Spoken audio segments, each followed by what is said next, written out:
at giraffer det er meget sjældent i giraf. Den gik ud her klokken 9:15. Der blev den lukket ud, ligesom den plejer, ud i sin forgård derovre. Og så stod der en dyrepasser med en pakke rugbrød, det kan den godt lide, og sagde, værsgo Marius, her har du noget rugbrød.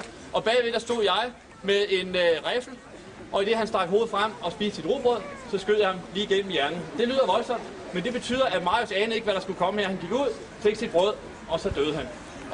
Og det synes jeg er meget vigtigt. Det handler jo i høj grad om, hvordan det her foregår.